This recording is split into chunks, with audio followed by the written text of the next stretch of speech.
hello there, Servum17 once again. This is my Bayonetta Hard Pure Platinum run. This is Chapter 10, Paradiso, A Sea of Stars, and right then was the perfect result against Joys. As the fight began, I got the witch time, I used the lasso on the whip, and I killed 2 of the Joys, got my combo super high, and then immediately followed into a torture attack, and that's a really simple Pure Platinum.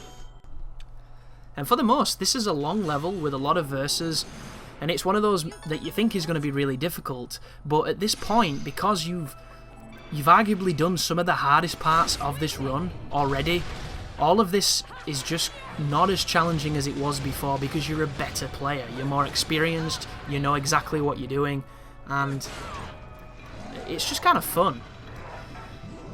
But what will happen here, which is what always happens, is the standard verses are really enjoyable, and then you get to an Alfheim that kicks your ass for an hour. And it's kind of funny that when there aren't any Alfheims in the level, just how quick you do them. Or I do them, sorry. You might be a perfect boss at Alfheims, I'm just not.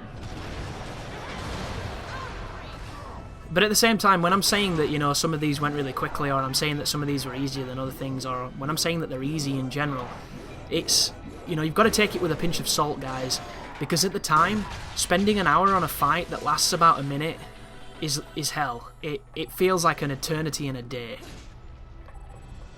And it doesn't sound like much when you say, oh, it only took me an hour, this one, because, you know, certain things can take much longer than that, but that hour feels like 6 hours in a game that's significantly slower than this. For instance, this, use Wicked Weaves. Any Alfheim that's use Wicked Weaves is one that I just don't like. Because if you hit the enemies with any other attack, you bounce off them in a stun, and it cancels witch time, and it makes you very vulnerable to being counterattacked. And then the funny thing is, the strategy here is probably the same for almost everybody unless you're a super great player who dodge offsets like a pro. It's punch, kick, punch with the sword. And then Tetsuzanko when you've got enough magic to do it. But like a lot of these Alfheims like this, it starts off super interesting, you know? A bunch of affinities and applauds. You can kill them, you can enjoy yourself. It's a great wave. And then the second wave will be something that you're like, Jesus Christ, this is going to get tough quick. And then when you do the second wave, there's a third wave that's even worse. And my dodge offsetting there was... I think I remember this, actually. So, here you go with the bigger fellas, which I believe... Are they called applauds, the bigger ones? I really should look at the bestiary again. I forget the names. But you've got more standard angels. Angels that I find to fight fun. Simple, fun, or, you know, standard. But after this, I think it's something daft like a fearless with a grace and a glory. And then after that, it's a bunch of joys. And you're just like, why? Why do I have to fight all these things only to get to the actually challenging part and fuck up?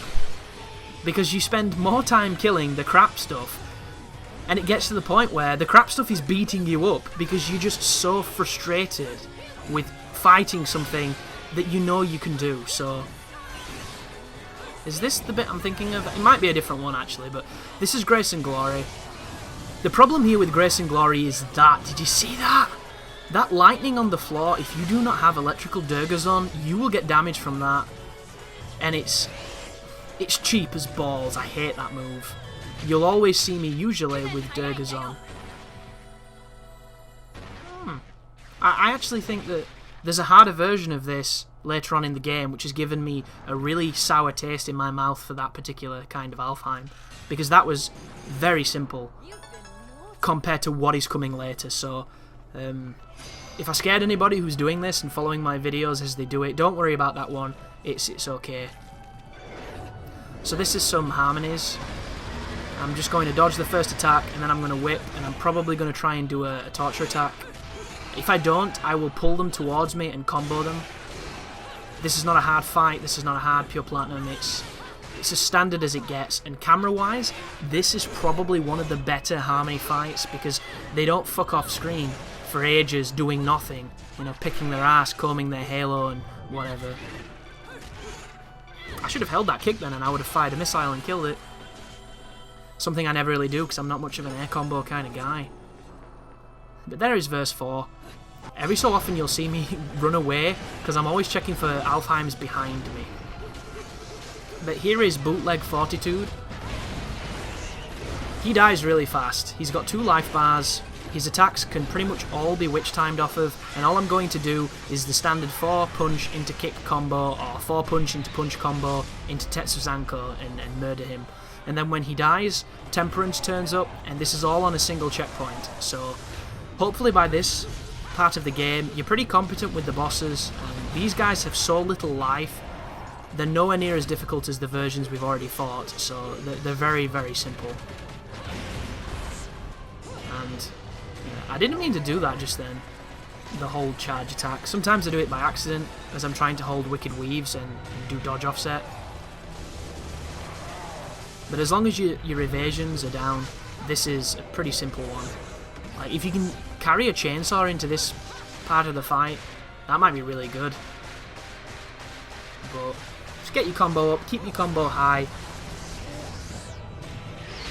The only time you're ever going to have issue with a verse like this is if you take a sloppy hit, because killing them quickly is something that will just happen by sheer practice of the game. You're already at a point, if you've got to this place in Pure Platinums, that you're playing on a different level to that kind of fight.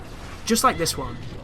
You know, the Alfheims are so stacked with enemies that you just don't fight in those ensembles, that when you fight the enemies individually, they're nowhere near as intimidating because you've had them at their worst, and now you're having them at their easiest. So that's just a bunch of enchants, and you know, as much as that fireball on the ground, what they charge up, is really quick and annoying, they're never going to be as annoying if you fought them with something else. And here is one of those verses that takes longer than it should, just because of how much this angel fires at you. So use the missiles to get the witch time. Do whatever powerful combo you like and are most comfortable with on the main chassis, and then do the Tetsuzanko to finish it if you didn't have enough to kill it.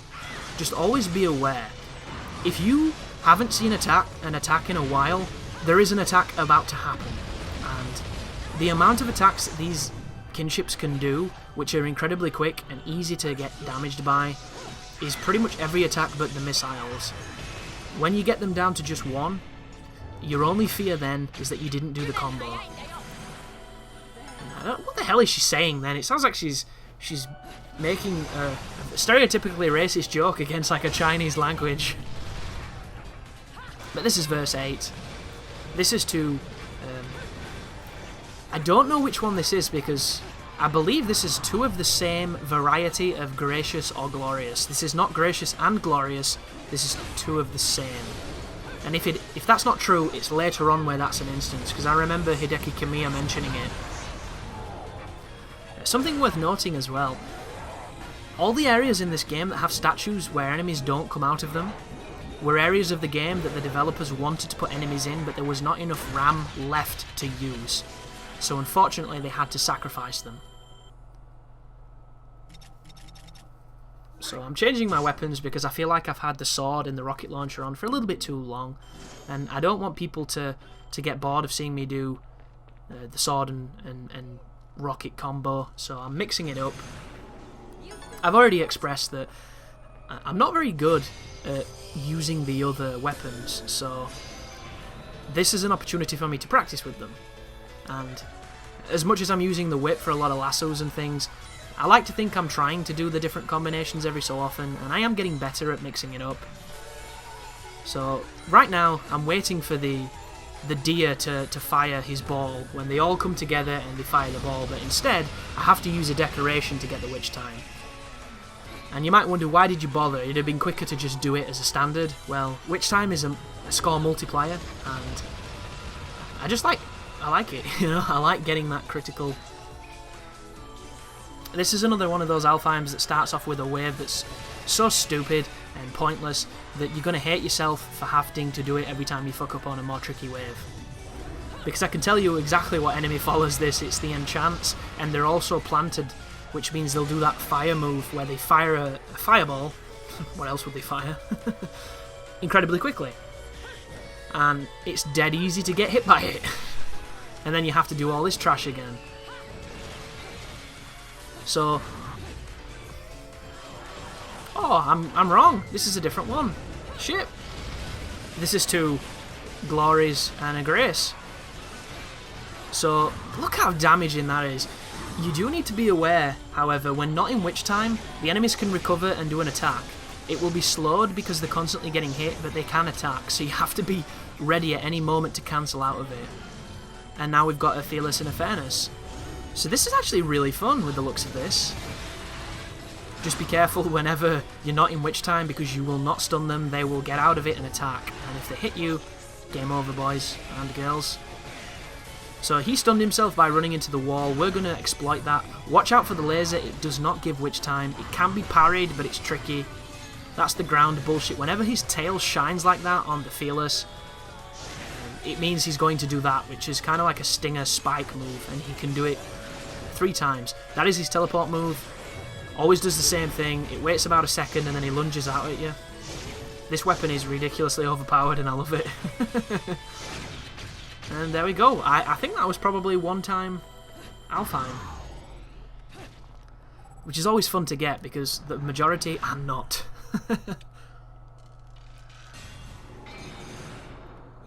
But there you go. Not an impressive score, but a fun result. Another fun fact here, these 2 enemies were put in at the very last stage of the game because the director felt like they needed something here instead of it being empty, and the developers managed to change, I think, some of the programming to throw this enemy in. And it wasn't too, stringent on the schedule and on the RAM and everything. So this was originally, I think, only 1 enemy here. So instead, they duplicated the enemy. So that's the reason why this is 2 versions of a Gracious or a Glorious instead of a Gracious and a Glorious. And if you're wondering what this is that I'm talking about, if you Google Bayonetta developer commentary, you can get a video that's edited together the first 52 parts of the playthrough, which gets you up to the, I think, the 3rd to last level, and then the rest of them you have to watch on the Platinum blog. Which is a little bit of a pain in the ass because they are 10-minute long videos and you have to keep putting in your date of birth because the classed as mature content. So that does get kind of old. But the series is translated, so you're listening to the guy who was the creative director on this game play the game and talk about it. Which to me, it's a dream come true because he's one of my favourite developers, he's one of my favourite dev teams, and it's just really nice to hear a lot about a game that I'm passionate about. And we're all, quite guilty of criticising games, and every so often some of those criticisms come to light and you get an answer for why it is the way it is. And when you get those answers and those explanations, those criticisms fade away because you understand exactly why they had to exist the way they do. And I think it's really cathartic and interesting when I have a grievance against a game and I find out why it's that way and I completely understand it and learn to respect it rather than just, hating it or bitching and moaning about it that the immature viewers like to say whenever you do anything remotely critical or discourse-laden. But this is a very easy fight compared to some of the stuff we've endured so far. This is a bunch of beloveds and then there's going to be a bunch of inspireds at the end. This is the final fight of the level, and funny story, the Alfheim that you watched me do, I did before this fight because I missed it. And this is one of the only levels where the game developers allow you to backtrack far enough to get to the Alfheim should you choose to miss it. And I cannot tell you how happy I was because the alternative is playing the entire level again. And although I found this to be one of the easiest levels because I didn't get stuck too much on it, and I had a lot of fun recording it, it's still, like an hour of your life, and irony has it that just because you didn't get stuck on the first time doesn't mean you won't get stuck on the second time. And I've had that happen with Alfheims where I've done an Alfheim relatively simply and then I've missed something and messed up, or it's saved on a bad score and I've had to restart the chapter, and then I've had an absolute nightmare on the very same one which I did so simply the first time. It's something we call here Sod's Law, if you're familiar with the colloquialism. But here's the inspireds, so take them out. It's one of those enemies that, aside from the fact of how fast he is and how tricky you can be to get witch time, they're pretty simple and they don't show up that often. So, especially here, when you knock them down, stun them, you can just use Tetsuzanko and the Heel Stomp to do big damage and kill them so very quickly. And that marks the end, the final verse of Chapter 10, so the only thing left now is the score sheet. So there you have it. I always sweat when I watch those back when I was recording them, just to make sure that I didn't miss a verse, because missing a verse is the same as failing a requirement. It's immediate platinum, and it's just... such a bad feeling. But thank you very much for watching. I hope you're enjoying this, and as always, you take care now.